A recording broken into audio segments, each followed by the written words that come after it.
yourself beyond boundaries.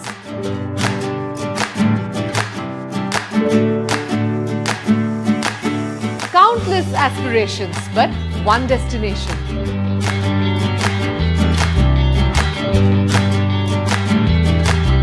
এডুকেশনের হাল হকিকত জানতে আমি দেবী আসছি নিউজ 18 বাংলায় SNU এডু টাইম নিয়ে।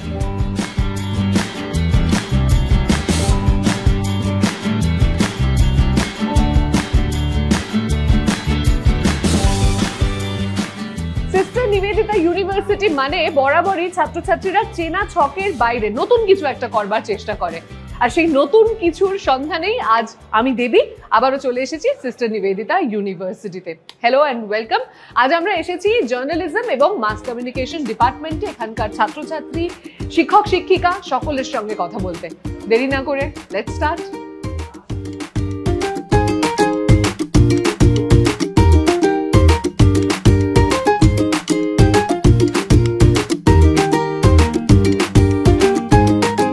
সুচিস্মিতাকে একটুখানি আননার্ভাস করানোর চেষ্টা করছি। Let's do this. কোন course? Generative AI and Design Learning. Okay, and why did you choose this course? Because I'm interested in AI. I like to explore new things, to innovate new things.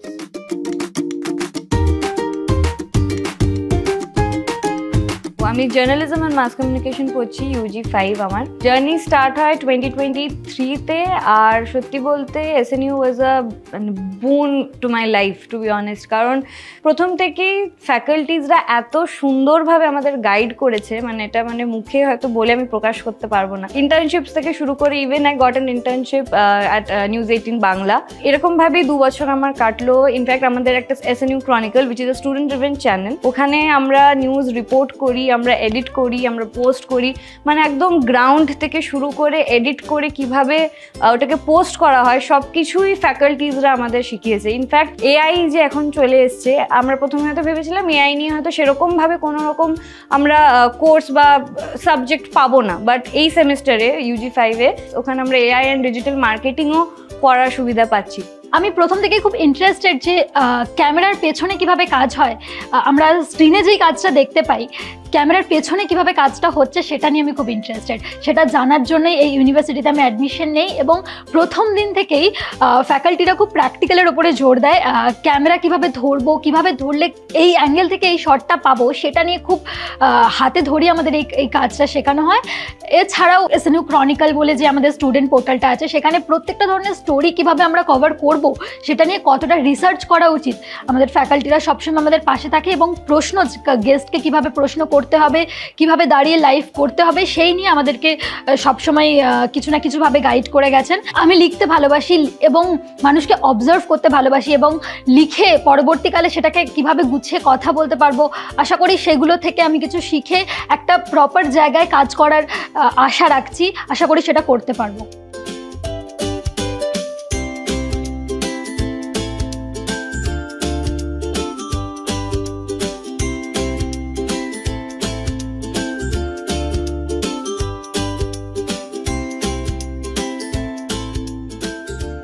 আমি এই বিভিন্ন ধরনের কোর্সের pamphlets কিছু পড়বার চেষ্টা করছিলাম। সবচেয়ে বেশি ইন্টারেস্টিং যেটা লাগছে আমার সেটা হচ্ছে যে আমি নিজে ইংরেজি পড়াশুনো করে তারপরে পারসিউ করেছি মিডিয়ার একটা প্রফেশন, আলাদা করে মাস কম বা জার্নালিজম কখনো পড়িনি। কিন্তু যারা পড়েও এসেছে তাদের এই পুরো সিস্টেমটার সঙ্গে ইন্ট্রোডিউসড হতে গিয়ে অনেকটা সময় লেগে গেছে। মানে পড়াশুনো করবার সময় আলাদা করে প্র্যাকটিক্যালি একটা স্টুডিওর ভেতরে কাজ করা, এটা তো কখনোই ছিল না। একদমই নয়। মানে এটা ইনফ্যাক্ট বলতে পারেন এই অ্যাডিশনটা হচ্ছে মডার্ন অ্যাডিশন।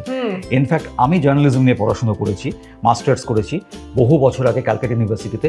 তখন এইসব ইনফ্রাস্ট্রাকচারের কথা ভাবাই যেত না। ইনফ্যাক্ট তখন ডিজিটাল মিডিয়া তো দূরস্থান, প্রাইভেট চ্যানেল কনসেপ্টটাই আসেনি। টেলিভিশন বলতে আমরা দূরদর্শন দেখতাম। তো দূরদর্শন যখন দেখতাম তখন তার যে কনসেপ্ট আর এখনকার টেলিভিশন চ্যানেল বা ডিজিটাল মিডিয়াম কনসেপ্ট পুরোটাই আলাদা। কোর্স স্ট্রাকচার বা ওই সিলেবাসের অনুযায়ী পড়ে যদি আমি 25% শিখে থাকি, 50% শিখেছি কাজ করতে গিয়ে মাঠে নেমে। পুরোটা তো শিখতে পারিনি, আজ অব্দি শিখতে পারিনি, শিখছি এখনো, কিন্তু ওইভাবে আর কি শেখাটা। বাই দ্য ওয়ে, কথা বলতে বলতে একবার আলাপ করিয়ে দেওয়াটা জরুরি, ফর্মালি একবার আলাপ করিয়ে দিই। প্রফেসর সৈকত মজুমদার, জার্নালিজম এবং মাস কমিউনিকেশন ডিপার্টমেন্টের HOD।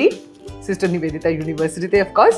হ্যাঁ, যেটা বলছিলাম যে এটা তো একটা এভার ইভলভিং ক্ষেত্রও, মানে সায়েন্সও তাই, কিন্তু এটা এমন একটা, আমার মনে হয় যে এই মুহূর্তে দাঁড়িয়ে with the advancement of digital media বা সোশ্যাল মিডিয়া এবং এখন এআই, এই সমস্ত কিছু মিলিয়ে আপনাদেরকেও তো কনস্ট্যান্ট নিজেদেরকে শিখতে অ্যাবসলিউটলি, মানে যেটা আপনি বললেন একদম 100% কারেক্ট, যেটাকে বলা হয় আপডেটেড থাকা। আমরা যখন জার্নালিজম আমরা পড়াশোনা করেছি তখন জার্নালিজম বলতে মূলত ভাবা হতো প্রিন্ট মিডিয়ার কথা, কিছুটা রেডিও, টেলিভিশন, তারপরে মানে আমরা হচ্ছি সেই সময়কার জার্নালিস্ট যারা প্রথম প্রাইভেট চ্যানেল কনসেপ্টটা ভারতবর্ষে এবং পশ্চিমবঙ্গে আসার পর কাজ করতে শুরু করি, first batch of audio visual journalist. তখনও অডিও ভিজুয়াল জার্নালিজমটা যেভাবে চলতো এখন তার সঙ্গে হেল অ্যান্ড হেভেন ডিফারেন্স হয়ে গেছে। এবং আমাদের স্টুডেন্টরা যারা আসছে, ইয়াং স্টুডেন্টস, সব ইয়াং মাইন্ড, ইয়াং ব্রেন, তারা অনেক কিছু জানছে, দেখছে, চারদিকে নতুন কিছু জিনিস দেখছে, ফলে তাদের সঙ্গে ইন্টারঅ্যাক্ট করার জন্য আমাকেও কিন্তু তাদের সঙ্গে পাল্লা দিয়ে চলতে হবে। আমি এই জন্যই আপনাকে জিজ্ঞাসা করতে চাইছিলাম, anything that you have learned from a student, because আপনারা নিশ্চয়ই মানে শিখছেন, একদমই তাদের কাছ থেকে শিখতে হবেই। বিশেষ করে এরা সফটওয়্যার, এআই এবং টেকনোলজি সম্পর্কে অনেক সময় আমাদের থেকে অনেক বেশি আপডেটেড। তাদের থেকে জিজ্ঞেস করি, হ্যাঁ এটা কিভাবে করছিস তোরা, হয়তো সেটা somehow indirectly or directly connected to our course, সেটা ওদের থেকে আমি জেনে নিচ্ছি অনেক সময় যে এটা এইভাবে হচ্ছে, আচ্ছা তাহলে এটাকে এইভাবে করা যায়। বিশেষ করে এই একটু আগে বলছিলেন ডিজিটাল মিডিয়ার কথা, ডিজিটাল মিডিয়াম এসে যাওয়ার পরে এই যে কনভার্জেন্সটা হচ্ছে ক্রমাগত, এই ডিজিটাল মিডিয়াম, সোশ্যাল মিডিয়া এসে যাওয়ার পর প্রতিনিয়ত আমরা সোশ্যাল মিডিয়াতে নিউজ আপডেট দেখতে থাকছি, এবং এখন সব থেকে বড় চ্যালেঞ্জ হয়ে দাঁড়িয়েছে যে কোনটা ঠিক কোনটা ফেক নিউজ এইটা আইডেন্টিফাই করা। এবং এইটা করতে গিয়ে আমাদের যতটা আপডেটেড থাকতে হচ্ছে, আমাদের স্টুডেন্টদেরও আপডেটেড থাকতে হচ্ছে, এবং আমরা এটা আমি বলতে পারি মানে এটা একটা ইন্টারঅ্যাক্টিভ প্রসেস, মানে স্টুডেন্টরা যতটা আমাদের থেকে শিখছে আমরাও কিন্তু ওদের থেকে ততটাই শিখছেন। একদমই, মানে ইন্ডাস্ট্রি রেডি করা একজন স্টুডেন্টকে আজকের দিনে দাঁড়িয়ে কিছু তো ব্যাকবোন থাকে, ultimately we call it the fourth pillar of democracy. So কিছু তো বেসিক জিনিসপত্র আছে যেগুলো একটা মেরুদণ্ডের মতন একজন ছাত্র বা একজন ছাত্রী এই শিক্ষাটা নিয়ে তবে সে কাজ করতে যাবে, এই ওথগুলো তার থাকবে। তো সেভাবে ইন্ডাস্ট্রি রেডি করার ক্ষেত্রে ছাত্রছাত্রীদের আমরা কি কি মাথায় রাখি? দেখুন, আমাদের এসএনইউতে আমরা প্রথম থেকে এইটাই আমাদের মানে প্ল্যান এবং আমাদের পলিসি যে স্টুডেন্ট যখন আসছে তারা পড়াশোনা নিশ্চয়ই করবে, ডিগ্রি তো নিশ্চয়ই পাবে, কিন্তু আলটিমেটলি ওদেরকে ইন্ডাস্ট্রি রেডি করতে হবে। আলটিমেটলি ওরা ইন্ডাস্ট্রিতে গিয়ে কাজ করবে, যে যেরকম এখন মিডিয়ার প্রচুর ডাইভার্সিফিকেশন, প্রচুর অপরচুনিটি, এই অপশনসগুলোতে যাওয়ার জন্য যা যা করা দরকার চেষ্টা করি সেই ইনফ্রাস্ট্রাকচার এবং সেই ট্রেনিংটা ওদের দেওয়ার। মানে ওরা প্রথম থেকে, যেটা একটু আগেই আপনি বলছিলেন যে ওরা কিন্তু অনেক কিছু জেনে আসছে, মানে একটা অ্যাডভান্টেজ আছে যে অনেকটা জেনে আসছে, সেটাকে আমরা আর একটু ঠিক মতো ড্রাইভ করে দিচ্ছি, স্ট্রিমলাইন করে দিচ্ছি। আর যেটা নেগেটিভ পয়েন্ট হচ্ছে যে ওই জেনে আসাটাকে আমাকে আবার আনলার্ন করাতে হচ্ছে। এটা অনেকদিন আগে একজন বিখ্যাত ফুটবল কোচ আমাকে বলেছিলেন যে এই মুশকিল হচ্ছে যারা বিভিন্ন কোচিং সেন্টার থেকে আসছে, ওদেরকে আগে আমাকে শেখাতে হচ্ছে যে এইভাবে শটটা নিবি না, তারপরে ওদের শট মারা শেখাতে হচ্ছে। তাই এদের ক্ষেত্রেও তাই, মানে কিভাবে আমি বলবো সেটা এতটাই ভুল জেনে যাচ্ছে, কিছু করার নেই, যা দেখছে সেইভাবে শিখছে। বিশেষ করে সোশ্যাল মিডিয়ার দৌলতে এখন ব্যাপারটা এতটাই ইজি হয়ে গেছে, সবাই তো সাংবাদিক হয়ে গেছেন, তো ন্যাচারালি ওরা যখন সাংবাদিকতা করতে আসছে তখন ভাবছে যে এইটা করি, তখন ওদের বোঝাতে হচ্ছে না না, this is not the proper way to do, এটার একটা গ্রামার আছে। কারণ দেখুন, সব কিছু ঠিক আছে, আপডেশন হচ্ছে, মডার্নাইজেশন হচ্ছে, কিন্তু বেসিক গ্রামারটা তো চেঞ্জ হয়, ওই বেসিক গ্রামারটাকে ঠিক রেখে ওদেরকে ভালোভাবে শেখানোটা, এটাই হচ্ছে চ্যালেঞ্জ। যেমন ধরা যাক, এখন আমরা সোশ্যাল মিডিয়াটা এত শক্তিশালী হয়ে উঠেছে যে এখন যারা প্রিন্ট মিডিয়াতে বা অডিও মিডিয়া মানে রেডিওতে, তারাও কিন্তু ওই সোশ্যাল মিডিয়ার থ্রু দিয়ে সারফেস রয়েছে। আমি নিজে একটা রেডিও স্টেশনে কাজ করি, and that's the way for us, শুরুতেই বলে দেওয়া হয়। এবং এই কনভার্জেন্সটা অবশ্যম্ভাবী, এটাকে আমি অ্যাভয়েড করতে পারবো না, কারণ আমি যদি সময়ের দিক থেকে মুখ ফিরিয়ে থাকি সেটা বোকামি। তো ন্যাচারালি সময় উপযোগী অর্থাৎ কন্টেম্পোরারি আমাকে হতে হবে উইদাউট বিইং আনএথিক্যাল। এই শিক্ষাটাই সব থেকে মানে কঠিন শেখানো। এবং অনেক সময় স্টুডেন্টরা আমাদের বলে যে স্যার আপনি এটা বলছেন কিন্তু অমুক চ্যানেল তো দেখলাম এইটা বলছে, চলছে করছে। বা অমুক চ্যানেলতে এইটা করছে, অমুক চ্যানেলে এইটা দেখানো হয়েছে, আপনি বলছেন যে এটা against the principal of journalism, তখন আমায় বোঝাতে হয় এটা যে definitely against the principal of journalism এটা তোমরা হয়তো অমুক চ্যানেলে দেখেছো, কিন্তু দেখেছো বলেই সেটা যে ঠিক এরকম তো ভেবে নেওয়ার কোনো কারণ নেই। আমরা তো অনেক কিছু চারদিকে হতে দেখছি, আমাকে এই ব্যালেন্সটা মেনটেন করতে হবে। So you have to learn how to maintain the balance. মানে আমি কন্টেম্পোরারি সময়ে থাকবো, আপডেটেডও থাকবো, মডার্ন যে পলিসি সেই পলিসিটা নিয়েও যাব, অথচ আমাকে বেসিক প্রিন্সিপালটা মেনটেন করতে হবে। এইটা শেখানো সত্যি কথা বলতে আমাদের টিচারদের কাছে সব থেকে বড় চ্যালেঞ্জ। হ্যাঁ, আর এটা হয়তো আপনি পুরোটা সবাইকে শেখাতে পারবেনও না, because it's ultimately it's very personal এবং সেই মানুষের নিজের মোরালিটির উপরেও অনেকটা ডিপেন্ড করছে। কি কি কোর্সেস এবং ইনফ্রাস্ট্রাকচার ওয়াইজ কিছুটা তো আমরা অলরেডি দেখতে পেয়েছি, ছাত্রছাত্রীদের কিভাবে সাপোর্ট করা হয়? আমাদের কোর্সেস গুলো আগে বলে দিই। কোর্সেস আমাদের যেটা ইউজুয়াল কোর্স এতদিন চলে এসেছে সেই যে কোর্সগুলো আমরা কন্টিনিউ করছি, যেমন BA in journalism and mass communication, MA in journalism and mass communication, BSc animation graphics, MSc animation graphics. এই কোর্স চারটে আমরা প্রথম থেকেই রান করছি। এই বছর থেকে আমরা আরো নতুন 3টে অ্যাডিশন করেছি। মাস্টার্সে আমরা অ্যাডিশন করেছি MA in PR and advertising, আর UG লেভেলে আমরা অ্যাড করেছি BSc in generative AI, BSc in VFX and animation. কারণ আমাদের মনে হয়েছে যে যত দিন যাচ্ছে এই AI VFX অ্যানিমেশনের প্রতি প্রচুর স্টুডেন্টের ইন্টারেস্ট আসছে, এবং মাস্টার্সের ক্ষেত্রেও যারা জার্নালিজম পড়ে আসছে UG লেভেলে তাদের ক্ষেত্রেও ট্রেডিশনাল জার্নালিজমের পাশাপাশি PR অ্যান্ড অ্যাডভার্টাইজিং এর উপর প্রচুর স্টুডেন্টের আগ্রহ রয়েছে। তো আমরা ঠিক করলাম এবার একটু সেগ্রিগেশন করা দরকার, জন্য প্যারালালি এখন আমরা আগের যে কোর্সগুলো ছিল তার সঙ্গে নতুন 3টে কোর্স, সবকটা কোর্স একসঙ্গে রান করতে শুরু করেছি। এবং এই PR অ্যান্ড অ্যাডভার্টাইজিং মাস্টার্সেও বেশ কিছু স্টুডেন্ট ইন্টারেস্ট রয়েছে। আমাদের এখান থেকেই যারা গ্র্যাজুয়েশন করছেন তারাই অনেকে আমাদের এখানেই পোস্ট গ্র্যাজুয়েশনও করতে চাইছেন, সুতরাং সেটাও করছেন, বাইরে থেকে স্টুডেন্টরাও আসছে। সো আমরা এখন সবকটা কোর্সই প্যারালালি রান করছি। গ্র্যাজুয়েশন, পোস্ট গ্র্যাজুয়েশন, তারপরের বিষয়টাই হলো প্লেসমেন্ট। প্লেসমেন্টের আগে আরেকটা স্টেপ, সেটা হচ্ছে ইন্টার্নশিপ। আমরা এই ইন্টার্নশিপটা গ্র্যাজুয়েশন লেভেল থেকেই অফার করি। আমাদের এখানে সিস্টেম হচ্ছে যে UG স্টুডেন্টস যারা, তাদেরকে আমরা ইন্টার্নশিপ অফার করি। এবারে এই ইন্টার্নশিপ অনেক সময় জবে কনভার্ট হয়ে যায় if they perform well, and the employers if they find the performance well, তারা অনেক সময় অ্যাবজর্ভ করে নেন, সেই উদাহরণও রয়েছে। মাস্টার্স লেভেলে আমরা প্রথম থেকেই ইন্টার্নশিপটা শুরু করিয়ে দিই, ইন্টার্নশিপের সঙ্গে সঙ্গে প্লেসমেন্ট। এবারে ইন্টার্নশিপ প্লেসমেন্ট মিলিয়ে আমাদের এই রেশিওটা ক্রমশ বাড়ছে। ইনফ্যাক্ট আমি বলতে পারি আমাদেরই একজন ফ্যাকাল্টি মেম্বার ইন্টার্নশিপ প্লেসমেন্টের দায়িত্বে রয়েছেন, ডিভোটেড প্লেসমেন্টের জন্য অফিসার্স থাকেন। তো সব মিলিত চেষ্টাতে আমাদের এইবারের ধরুন পোস্ট গ্র্যাজুয়েট ব্যাচ যারা রানিং, মানে যারা এখন সামনের বছর পোস্ট গ্র্যাজুয়েশন মাস্টার্স কমপ্লিট করবে, এই ব্যাচের 85 to 90% স্টুডেন্টস ইদার ইন্টার্নশিপ পেয়ে গেছে এবং তাদের মধ্যে অনেকে প্লেসমেন্টস পেয়ে গেছে। সো ইন্টার্নশিপস এবং সেটা কনভার্ট হচ্ছে প্লেসমেন্টে। আর গ্র্যাজুয়েশন লেভেলে তো ইন্টার্নশিপ করছেই, এবং আমাদের কিছু স্টুডেন্ট অলরেডি বাইরের বিভিন্ন স্টেটে গিয়েও ভালোভাবে প্লেসড হয়ে রয়েছে, এবং দু একজন তো they are doing remarkably well. National চ্যানেলের খুব ভালো জায়গায় চলে গেছে তারা।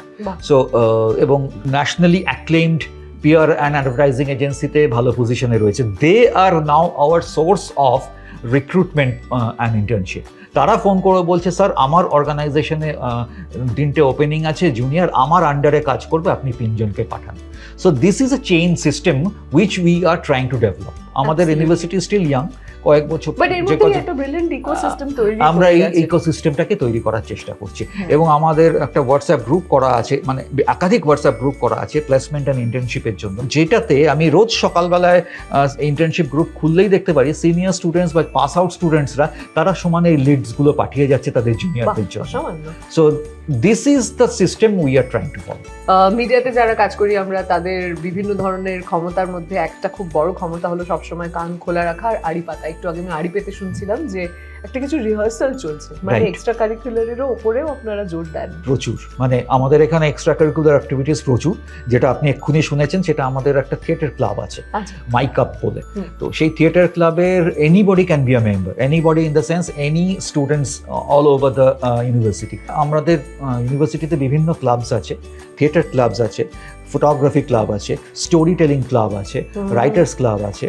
বিভিন্ন ক্লাবের সমস্ত স্টুডেন্ট মেম্বার হতে পারে। One student can be a member of all the clubs. তো এই থিয়েটার আমরা প্রত্যেক বছর আমরা একটা নাট্যশাস্ত্র বলে একটা প্রোগ্রাম করি, একটা তাতে মানে এমিনেন্ট পার্সোনালিটিসরা আসেন, তাদের কোনো গ্রুপ ইনফ্যাক্ট আমাদের এখানে নান্দিকার নাটক প্রেজেন্ট করে গেছেন, আর আমাদের নিজেদের স্টুডেন্টদের নিয়ে এবং আমরা যারা একটু এসব ব্যাপারে উৎসাহী আমাদের কলিগসরা আমরা নিজেরাই এক একটা নাটক পারফর্ম করি।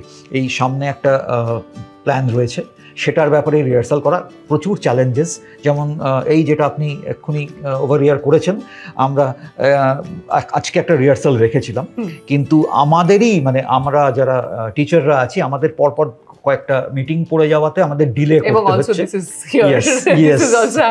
এক্স্যাক্টলি, তো স্টুডেন্টরাও এখন ন্যাচারালি স্যার ওই একদম আমাদের কনসিডার করতে, স্যার 4টের পরে আর পারবো না, বাড়ি যেতে হবে। So this kind of things go on, but still we manage to put up the show. ঠিক আছে, আই গট মাই কিউ, এখানে আর বেশিক্ষণ আটকে রাখা যাবে না, সেটা বুঝেই গেছি। বলছে অলরেডি সবাই বলছে আমরা 4টের পরে বাড়ি চলে যাবো, এরপরে আমার এখানে বেশ দুর্গতি হতে চলেছে, তো আমি এখান থেকে উঠলাম।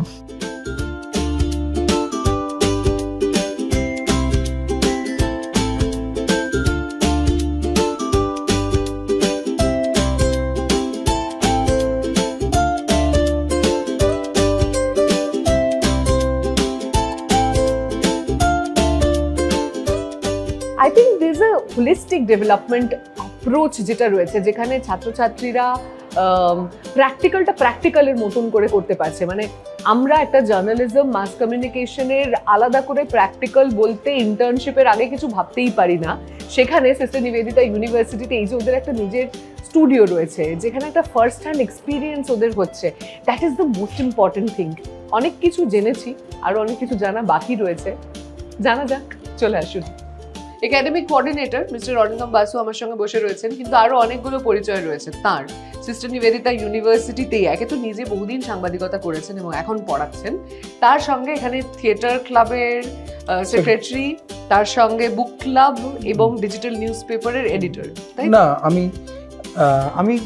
আমি বলতে পারি আমি একটা কন্ডুইট, যার থ্রু দিয়ে স্টুডেন্টসরা করে। আচ্ছা, ভেরি নাইস।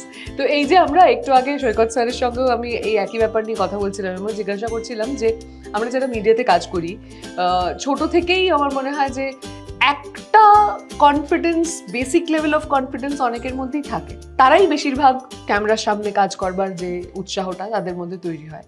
কিন্তু ক্যামেরার পেছনে কাজ করবার জন্যেও একটা অ্যাপটিটিউড, একটা প্রেজেন্স অফ মাইন্ড, এই সমস্ত জিনিসটা এক্সট্রা কারিকুলার, সেটাকে কিভাবে হেল্প করে? আমার মনে হয় একটা মানুষ যদি একটা স্টেজে একা দাঁড়িয়ে ডায়লগ ডেলিভার করতে পারে, তাহলে সে যে কোনো ইন্টারভিউ বোর্ড ক্র্যাক করতে পারে, যে কোনো জিডি ক্র্যাক করতে পারে। তার কারণ হচ্ছে তার বডি ল্যাঙ্গুয়েজ, তার কনফিডেন্স লেভেল, এগুলো সব অনেক গুণ বেড়ে যায় যখন তারা একটা স্টেজে পারফর্ম করে। কারণ স্টেজে পারফর্ম করাটা ইজ নট জাস্ট অ্যাক্টিং, একটা ডায়লগ মনে রাখা, সেটাকে ঠিক করে আত্মস্থ করা, সেটাকে ডেলিভার করা এমনভাবে যাতে করে সামনের লোকটার ভালো লাগে, এবং একদম পেছনের শাড়ি পর্যন্ত যেন আমাকে, এবং there is no room for correction. No. So they have to be perfect each time they are on stage. So when we do this lesson, আমরা যখন এটা করি, আমরা ছেলে মেয়েদের সাথে খুব ডিটেইলড বডি ল্যাঙ্গুয়েজ, তারপরে বডি অ্যাক্টিং যেটাকে আমরা বলি, সেটা করি, যাতে করে তারাও যখন দাঁড়ায়, তারা তাদের দাঁড়ানোর পশ্চার্স অ্যান্ড গেট, এগুলো সব ভীষণ ভালোভাবে তৈরি হয়ে যায়। এছাড়া সারা বছর আমাদের থিয়েটার ওয়ার্কশপ হতে থাকে, দ্যাট ইজ দেয়ার। এছাড়াও আমাদের একটা বুক লাভার্স ক্লাব আছে, যেটার নাম হচ্ছে পেজ মার্ক। আমরা একটা অদ্ভুত জিনিস করেছি, thanks to the university, they have given us a space. আমরা কি করি, আমরা কোনো বই কিনি না, আমরা বিভিন্ন অথরদের ইনভাইট করি, তারা এসে তাদের বই পড়েন, তাদের কবিতা পড়েন, তাদের গল্প পড়েন, এবং তাদের লেখা বই তারা ডোনেট করে যান। এবং স্টুডেন্টস যাদের বাড়িতে এমন বই রয়েছে, ভালো মেনটেন হচ্ছে না, যদি তারা চায়, তারা এই বুক ক্লাবকে ডোনেট করে। এবং from time to time students get a chance to come and read this books. So এতে কি হয়, আমি একটা জিনিস মনে করি, যদি কমিউনিকেশনের স্টুডেন্ট, মানে আমরা যারা সাংবাদিকতা করেছি, আমাদের মনে হয়, আমাদের একটা কথা বলা হতো, যদি 10,000 শব্দ পড়ো, তাহলে 10টা শব্দ ঠিক করে লিখতে পারবে। সুতরাং আজকালকার ছেলে মেয়েদের মধ্যে ওই পড়ার হ্যাবিটটা ঢুকিয়ে দেওয়া এই বুক ক্লাবের থ্রু দিয়ে আমরা করার চেষ্টা করি। এবং থ্যাঙ্কফুলি আমাদের বুক ক্লাবে এখন প্রায় 40 মেম্বার্স। প্রেসোপলিস বলে একটা বই আছে, it's one of the early graphic novels. তো হ্যাঁ হ্যাঁ, এবং part 1 part 2 and it's a political thing on Iran and middle ইস্টের এই পুরো সেটআপ। ওদের যখন আমি প্রথম পড়লাম, স্যার এরকম ধরনের কমিক বই দিয়ে এত ডিপ থট নিয়ে, but when we started reading it এবং আমরা বললাম ডিফারেন্ট ক্যারেক্টার্স, আমরা ডিফারেন্ট 4-5 জন হই করে লেট আস ইমোট ইট। এবার যখন আমরা ইমোট করছি তখন they have become the characters.